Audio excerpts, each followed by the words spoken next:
स्वामी जी, जब कोई व्यक्ति रोज 8 से 10 घंटे एलईडी या फिर आर्टिफिशियल लाइट्स में रहता है, जिसमें हम अपने आप को भी इसलिए गिनते हैं क्योंकि हमारा बहुत सारा समय इन्हीं लाइट्स के बीच में गुजरता है।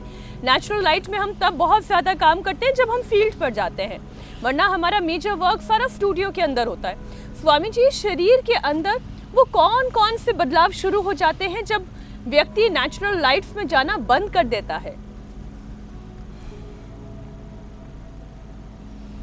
तो सबसे पहले तो विटामिन डी बनना बंद हो जाएगा, फिर B12 की, फिर कैल्शियम आयरन की भी डेफिशिएंसी। एक दूसरे पर इतनी तरह आश्रित है, ये पूरा कोएग्जिस्टेंस में चलता है पूरी बॉडी का सिस्टम। पाचन भी कमज़ोर पड़ जाएगा, इम्यूनिटी लो हो जाएगी, और धीरे धीरे फिर जो है आपकी आंखों की रोशनी पर भी असर पड़ेगा। थोड़ा स्ट्रेस लेवल भी बढ़ता है, एंजाइटी भी बढ़ती है। जितना आप प्राकृतिक प्रकाश से, प्राकृतिक ऊर्जा से, प्राकृतिक जीवन शैली से, निसर्ग से जितना दूर जाते, प्रकृति से जितना दूर गए, उतनी विकृति आएगी।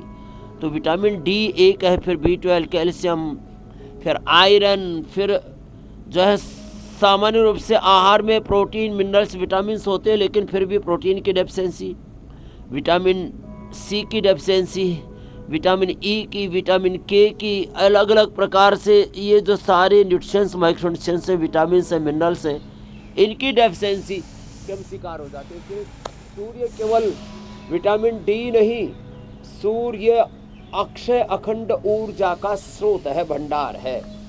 तो मंडूकासन, योग मुद्रासन, और जिनसे इतना भी ना हो पाए तो सूक्ष्म व्यायाम और प्राणायाम इतना ही कर लें। और अपनी दिनचर्या में, जैसे मैंने कहा, कुछ मूलभूत सुधार करें।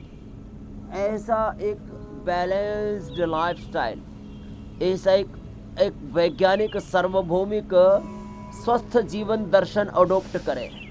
हेल्दी लाइफस्टाइल, टाइम मैनेजमेंट, हाँ, लाइफ मैनेजमेंट अपनी प्रायोरिटी।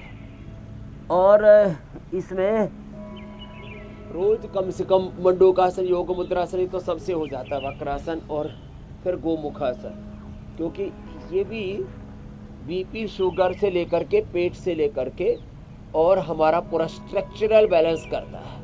अब जिनसे इतना भी ना हो पाए गोमुखासन आदि, क्योंकि किसी किसी के शरीर में तो इतनी भी फ्लेक्सिबिलिटी नहीं है, तो वो कम से कम सूक्ष्म व्यायाम और प्राणायाम ही कर लें। और थोड़े दिन तक, जिनको वात रोग है, दही छाछ नींबू चार टमाटर, जिनको कफ रोग है, थोड़ी चिकनाई और ठंडी चीज़ें, और पित्त रोग है तो गर्म चीज़ों से बचना पड़ेगा, और कोई उपाय नहीं है। और फिर एक अच्छी लाइफस्टाइल जब अडॉप्ट कर लेते हैं, योग प्रतिदिन करते हैं, तो जैसे सरताज शेख का मैं बता रहा था, हमारी बहन 40 किलो वजन, बहुत गजब घटाया बहन आपने तो। हाँ, और 40 बार चबा के खाती है। ये खास बात बताई कि पहले 3-4 रोटी खाती थी तो भी न पेट भरता था, न दिल भरता था, और ऐसा लगता तो कुछ खाया नहीं। अब स्वामी जी, अब पेट का काम, आंतों का काम भी सब काम मुंह से ले रही है क्या? कई बार तो आधी में ही पेट भर जाता है। 40 बार चबा के खाती है, क्या बात है। हमने तो 32 बार बोला था, इसने 8 और ऐड ऑन कर दिया। अच्छा स्वामी जी, ये जो सुबह के धूप में आज हम भी योगाभ्यास, तो उसको ऐसे, क्या बात है, तुमने तो अभ्यास ही अच्छा कर दिया।